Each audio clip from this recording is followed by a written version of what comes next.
The NESA Center is pleased to present a series of video lectures designed to reinforce some of the presentations at NESA. We've included brief 3 or 4 minute interviews and longer lectures that run from 20 to 45 minutes. Without the benefit of questions that sharpen focus and provide topical specificity, the lectures are necessarily general. But we hope that they will open the door to dialogue between and among alumni and NESA faculty and staff. Videos are available on the NESA Center YouTube channel, on our alumni Facebook page, on Blackboard, and on CD. For further information, please contact the Communications Office at nesacommunications@ndu.edu.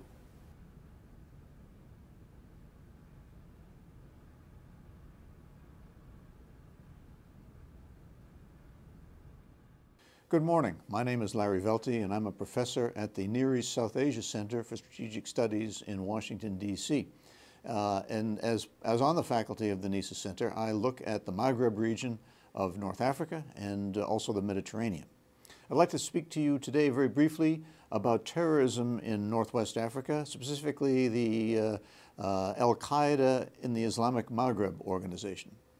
You may recall that in late 2006, the Algerian Salafist Group for Preaching in Combat, the GSPC, which was a radical group that grew out of a very bloody terrorist organization that operated during the Algerian Civil War of the 1990s, announced it had joined the al-Qaeda organization and renamed itself Al-Qaeda in the Islamic Maghreb, or AQIM.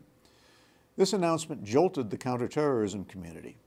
In its April 2008 annual report of global terrorism, the U.S. State Department listed the Maghreb-Sahel region as one of the 2 top terrorism hotspots, the other being the federally administered tribal areas of Pakistan. In April 2009, the executive director of the United Nations Counterterrorism Committee described the Maghreb and Sahel region as, quote, the world's most worrying security hotspot, unquote. These are fairly sweeping statements, and they are not off-the-cuff remarks, but represent the assessments of experienced analysts. But do they really reflect the reality on the ground? Is AQIM really connected to a wider al-Qaeda-led global jihad? Is there indeed a central headquarters?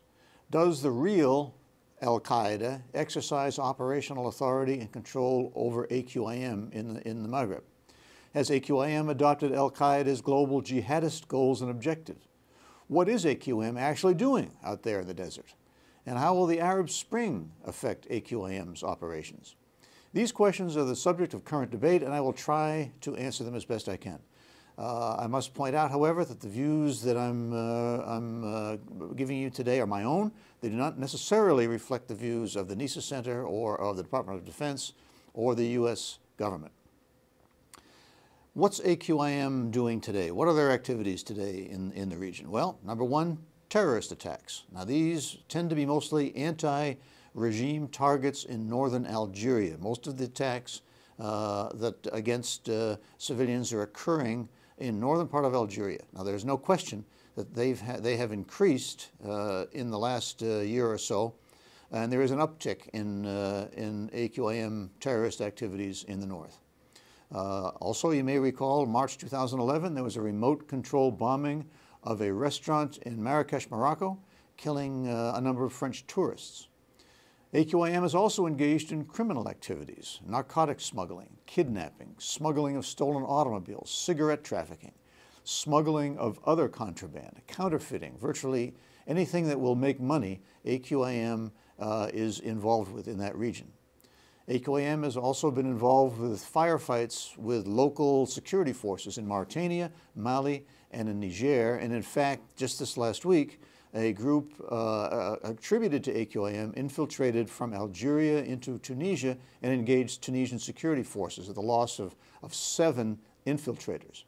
Now, these are more or less conventional tactical military actions that take place when AQIM fighters attack government security forces, or when government security forces attack AQIM to, for example, try to liberate a hostage who had been kidnapped.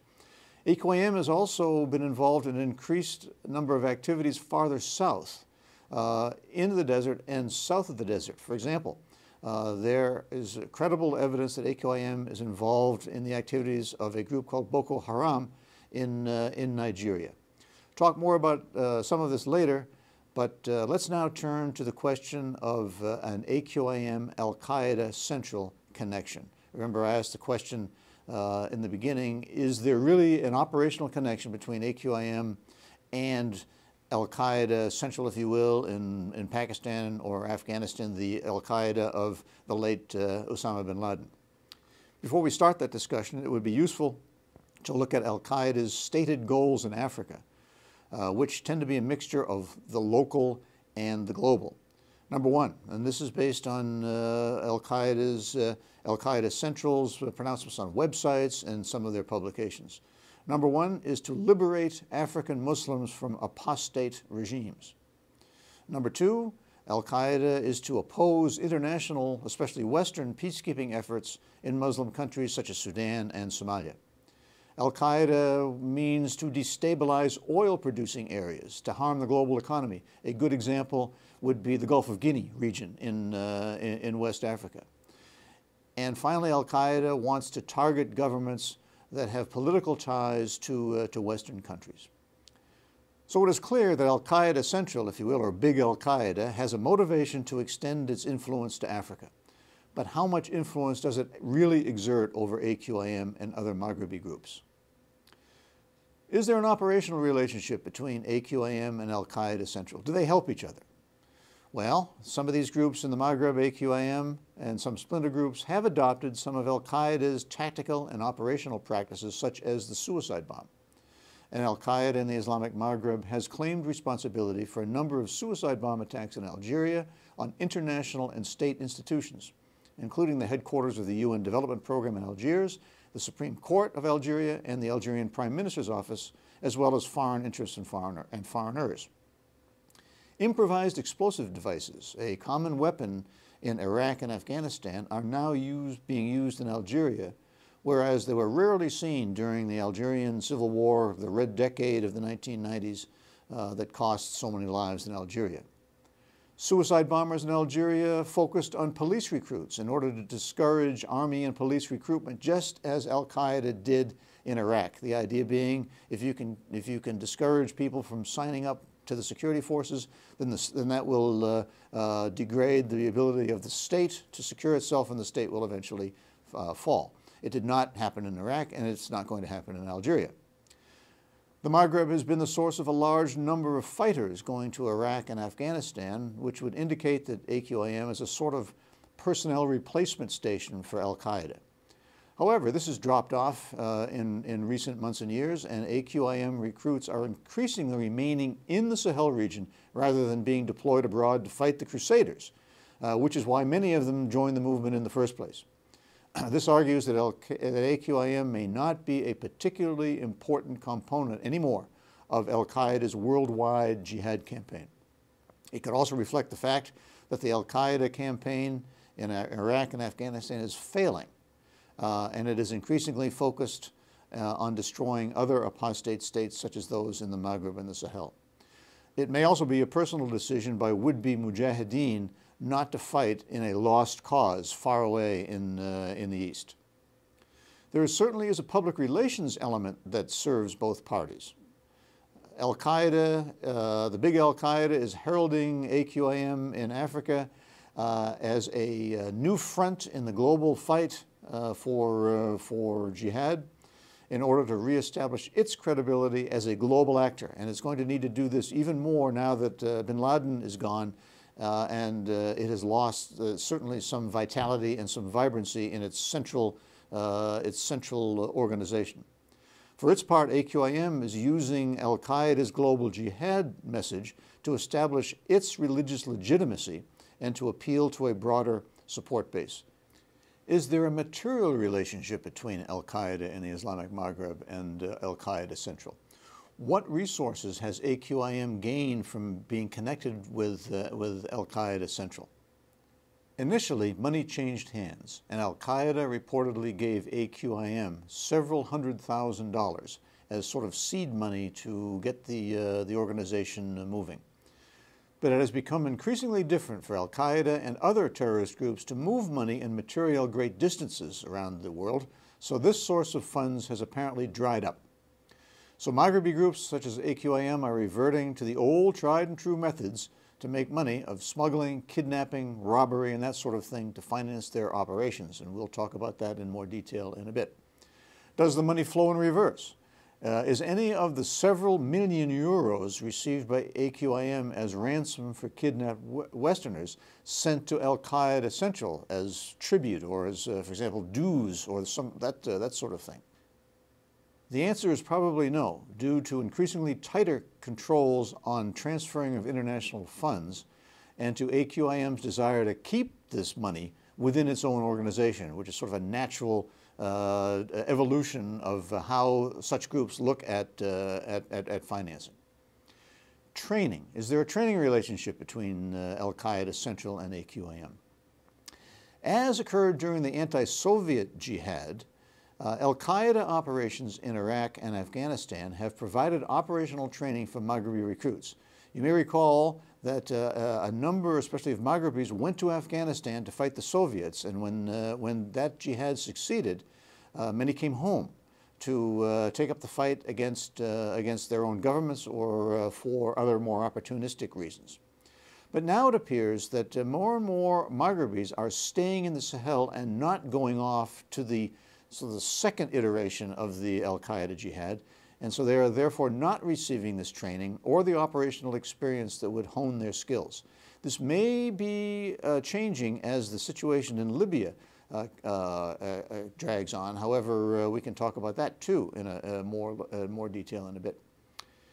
Finally, is there an ideological connection between AQIM and al-Qaeda Central? And this is a critical fact, a critical issue here to talk about.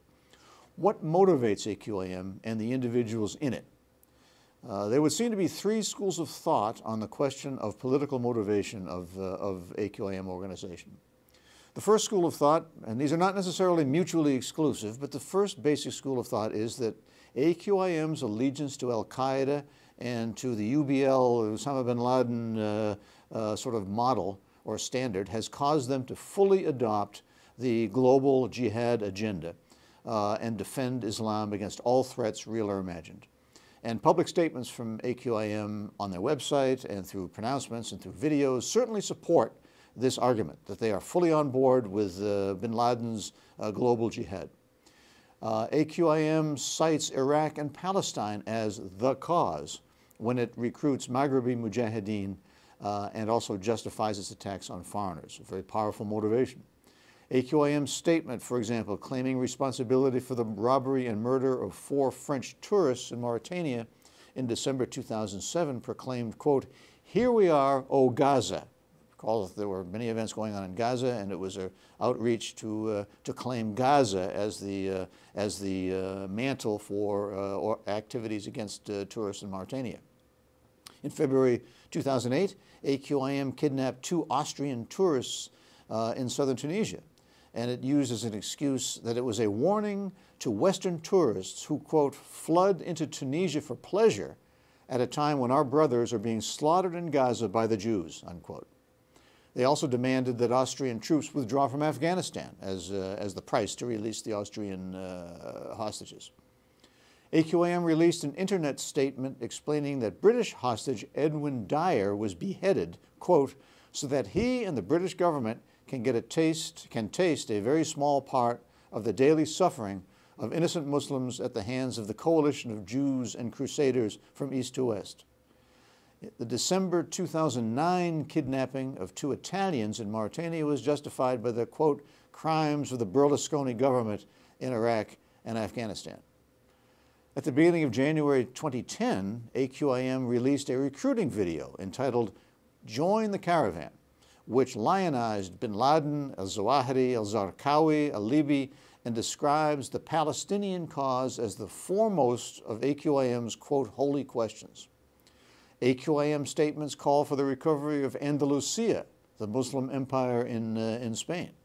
And AQIM's media arm is called Al-Andalus Establishment for Media Production. And most recently, in November 2010, AQIM demanded that France withdraw its forces from Afghanistan and repeal the hijab law in France in return for the release of 7 hostages. There were 5 French, 1 Togolese, 1 Malagasy, who were kidnapped in September 2010 from a uranium mine in Niger. France rejected this demand, but 3 of the hostages were released for ransom. That's the first school of thought on what motivates AQAM. The second school of thought is that these groups have purely domestic agendas, and despite using universal jihadi rhetoric, are more inwardly focused on destroying existing state structures in the region and meeting their own operational needs. This same Join the Caravan recruiting video, as I mentioned a little while ago, describes at great length the Algerian colonial experience and the crimes of the Sons of France. It extends those crimes to successor apostate and Francophile regimes, mainly the Algerian government, the Moroccan government, and all governments in the Maghreb and Sahel region. You recall I mentioned al-Qaeda's demands for releasing the 2 Austrian tourists kidnapped in Tunisia were couched in terms of Gaza and Palestine, but they also included the release of 2 Austrian Muslims who had made terrorist threats against Austria, and the release of extremist leaders from Tunisian and Algerian prisons, very local demands. AQAM demands for the release of 3 Spaniards and a Frenchman kidnapped in Mauritania and Mali in late November 2009 were strictly local and call for the release of, quote, our tortured prisoners in your prisons. When France and Spain refused to release militants held in French and Spanish prisons, AQAM demanded that militants held in Mauritania and Mali be released. In summer 2010, the French hostage was executed by AQAM following a failed raid by French and Malian troops, and 3 Spaniards were exchanged for ransom money, very local demands. The third school of thought is that these groups actually rose up, and AQAM was actually created in response to what they call American crimes. These crimes include the United States invasion and occupation of Muslim lands in Iraq and Afghanistan, American support of Israel in support of their occupation of Palestine. Now, there is, in fact, absolutely no question that American policy and actions, not just in the Maghreb, but also in the Levant, affect not just violent radicals, but also a very large segment of, quote, mainstream public opinion in the region. What the United States does is, for reasons good and bad, very unpopular with a broad spectrum of public opinion in the region. So yes, Iraq, Afghanistan, and Palestine, even though they are far removed geographically from the Sahel and from the Maghreb, do strike a responsive chord in Northwest Africa. But more locally, there is the view that the Americans have actually begun their invasion and occupation of the Maghreb itself and the Sahel itself through the establishment of the U.S. Africa Command and the Trans-Sahara Countering Terrorism Partnership, with the thought that there would be a large American force presence, bases of the United States established in the region, and inevitable growing American military influence over the populations and of the governments in Northwest Africa. The objective of the Americans would not be just to control Muslim populations and the governments in that region, but also to prepare the continent of Africa to fight a climactic war with China over natural resources such as Gulf of Guinea oil. The idea with this is that, as one pundit said, that groups arise because they see a threat to the region.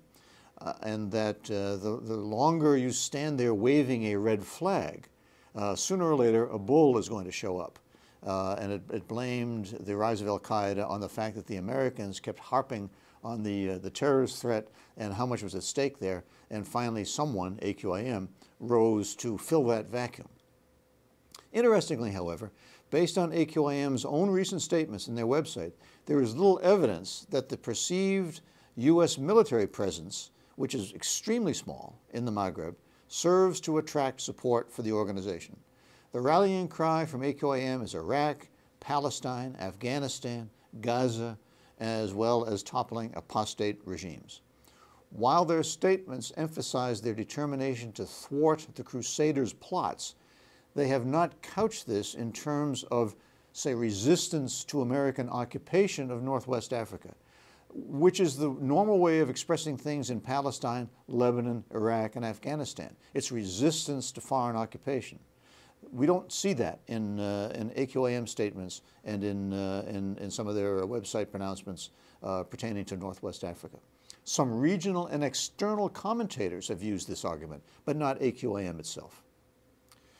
So a synthesis of all these three schools of thought is that these groups, AQIM, has a domestic agenda and is inwardly focused, perhaps you could say a domestic jihad, but are linked externally to the wider al-Qaeda organization and movement, even if bin Laden's vision of global jihad may not actually have come to the Maghreb. Organizationally, geographically, and operationally, the movement remains very Algeria-focused, and it is difficult to see how AQIM could remain viable without the infrastructure of the GSPC. What is going on by way of terrorist attacks, such as suicide bombs, is occurring in the northern Maghreb, primarily in northern Algeria, although we've seen very recently spotty attacks in Morocco. What is occurring in the south and in the Sahel, which gets all of the publicity, such as kidnapping, attacks on security forces, that sort of thing, appears to be more support activities to train troops, to acquire resources, and to protect AQIM criminal lines of communication. Which leads to the question of whether AQIM is becoming merely a criminal gang motivated by profit. And these profits are gained, they're sizable, and they're gained in two ways. Number one, ransoms. Governments do not publicly admit to paying ransoms to groups like AQIM. However, observers are convinced that payments are made, usually through an intermediary. 5 million euros was allegedly paid for 2 Canadian United Nations diplomats kidnapped in Niger and released in April 2009. AQIM reportedly received 4.5 million euros for the 2 Austrians kidnapped in Tunisia. And a large ransom was allegedly paid for a Swiss hostage released in July 2009. Where this money ultimately goes is an open question, but most conclude that it buys weapons and munitions and finances AQIM operations in northern Algeria. The kidnapping cases of Westerners for all of this ransom money are prominent news items, and the world reacts to this. But let's not forget that many locals, many Maghrebis, many Sahelians are also kidnapped for ransom, especially in Algeria. The second source of AQIM profits are through criminal activities. There really is not extensive quantitative information about what the profits are from such activities as drug smuggling, smuggling of cigarettes, smuggling of people, whether they be migrants or be criminals. But most observers are convinced of the strong connection between AQIM and criminal groups engaged in these activities. Mokhtar Belmokhtar, the Algerian who became a GSPC leader, became so when his well-developed smuggling gang joined the GSPC. AQIM members have been arrested for trying to smuggle cocaine through Morocco to Spain. And AQIM has been found protecting drug smugglers, including Colombians, from the authorities in exchange for money. Non-AQIM members also benefit from AQIM's activities. There are reports that some of the Western hostages were kidnapped by locals, including Tuareg rebels, and handed over to AQIM in exchange for a percentage of the ransom. This was a common event in Lebanon in the 1980s, and it is also occurring in Northwest Africa, which is kidnapping people sort of for trading purposes. Spotting and surveilling Westerners for kidnapping is very profitable for locals. The 2 Italians who were kidnapped in Mauritania in December 2009 were spotted, identified, and surveilled by a local Mauritanian individual who reportedly got the equivalent of 15,000 euros for his work. So there's a lot of profits to be made, and there are a lot of activities, criminal in nature, that AQIM or people that are in AQIM are involved in. What are the multilateral cooperative efforts in place to combat AQIM? Indeed, regional countries in the Sahel and the Maghreb have come together to create a structure to combat AQIM. Security and military officials from Mauritania, Mali, Niger, and Algeria meet frequently, and in April 2010 created a combined force of about 25,000 troops with a joint staff headquartered in Tamanrasset, Algeria. These leaders last met earlier this month in September.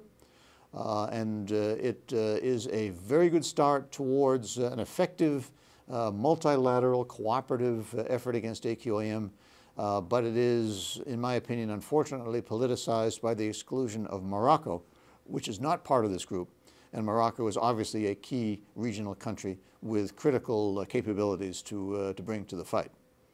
The Trans-Sahara Counterterrorism Partnership, TSCTP, is a 10-year-old program that brings together the United States and countries of the Maghreb, Sahel, and West Africa in a regional approach to improve counterterrorism capacities against the threats in the region. TSCTP involves both military programs aimed at strengthening hard defense and security capabilities, and also civilian programs designed to strengthen political, social, and economic defenses against radicalism. In May 2010, Flintlock exercise, which is a broad but very small multinational exercise focusing on countering terrorism, occurred involving the countries of Burkina Faso, Algeria, Mali, Morocco, Mauritania, Nigeria, Senegal, Chad, and Tunisia, with European contingents from Belgium, Spain, France, Britain, and the Netherlands. It was a broad, but as I said, a very small CT exercise designed to strengthen local capacities involving an absolute minimum number of American forces in the region. So there are multinational activities. Governments are paying attention. They do know the threat, and they are taking as effective measures as they can to fight this very, very difficult and amorphous threat. What are the effects of the Arab Spring that started in the Maghreb and is now preoccupying and involving countries all across the region, whether or not there are actually hostilities associated with it? Islamic radicals played little role in the uprisings that have swept across the region via the Arab Spring. In fact, they stayed on the sidelines during most of the early parts of these, and have been trying to play catch-up really ever since. The Muslim Brotherhood was very late in calling for the success of the Tahrir Square people and the removal of Mubarak, and Ennahda really did not play a significant role in the ousting of Ben Ali in Tunisia. I believe that Islamist groups such as the Brotherhood and Ennahda will gain from the Arab Spring, but that gain will come through the ballot box and not through force or violence or somehow hijacking a revolution. Now, this repudiates bin Laden's and al-Qaeda's ideology that these governments can only be, these tyrannical and Western-oriented apostate governments can only be ousted through violence and not through peaceful, democratic, if you will, and pluralistic means. But AQIM itself in the Maghreb has jumped on the Arab Spring bandwagon and has issued a video recently urging an Arab Spring jihad and saying that these peaceful revolts will not actually work in the long run. They claim to have been the spark that ignited these uprisings. It remains to be seen if the populations buy this line or if AQIM can really capitalize on what's going on in the Arab Spring, ideologically and politically. There is no question, however, that AQIM will benefit from events and developments in the Arab Spring Maghreb. Their criminal enterprises may be strengthened as security forces in Tunisia and in Libya and in Egypt and in Morocco and Algeria are now focused on other matters involving more existential state threats to the regime, and they're less focused on AQIM and other groups. They will also probably benefit as security forces in countries that have undergone the Arab Spring or these democratic revolutions reform their security forces to be, quote, more democratic or to be more responsive or to be less authoritarian. And they may suffer a capacity crisis for that. and there's got to be some resolution of the tension between being an effective security force that can take on really bad people that are not limited by pluralism or democracy or human rights or that sort of thing, and being democratic enough to satisfy and to respond to the true needs of the people. The conflict in Libya has certainly provided opportunities for AQIM. There's very reliable evidence that weapons have flowed from Libya, both weapons captured from the Libyan armed forces and coming in from elsewhere have flowed into Algeria and into the hands of AQIM and other criminal and radical groups. And there is also good evidence that people from these groups have gone to Libya from Algeria and from elsewhere and obtained operational and tactical training as they have fought alongside Libyan insurgents in trying to oust Gaddafi and his forces. So there's no question that what's going on there has benefited AQIM operationally and tactically. My conclusions in all of this is that AQIM is more involved in criminal activity than in Islamist terrorism. Number two, AQIM does not have the capability to attack targets outside the region in Europe or in North America. Third, AQIM is increasingly less important for al-Qaeda Central, even if you can certainly argue that al-Qaeda Central is certainly less important to its affiliates, if you will, in the Maghreb or in Yemen or in the Arabian Peninsula or in Iraq. And regional cooperation in fighting AQIM requires inclusiveness and an effort by all, and would be more effective if not weighted down by political issues such as the Algeria-Morocco dispute. But whether motivated by faith or by profits, the effects of AQIM's activities hurt societies in Northwest Africa. Whether Mauritanian soldiers or Tunisian soldiers or Nigerian soldiers or Algerian soldiers are killed for the purpose of jihad and for faith or for drug profits is of little difference to their families. Whether the groups that move into local communities and corrupt them, and local communities can be very easily corrupted by the presence of violent extremist groups or criminal gangs. Whichever it is, the society is crippled equally. And for these reasons, AQIM remains a major challenge for governments and full societies across Northwest Africa. Thank you very much. I look forward to continuing this dialogue, perhaps through email or through the NESA Center's social media channels, and look forward to your reaction. Thank you very much. You have been watching a presentation by the NESA Center for Strategic Studies in cooperation with the National Defense University. The views expressed are the speaker's own. They do not represent the views of the NESA Center, the United States government, or the Department of Defense. For further information or to comment or pose a question, please email NESA Communications at ndu.edu.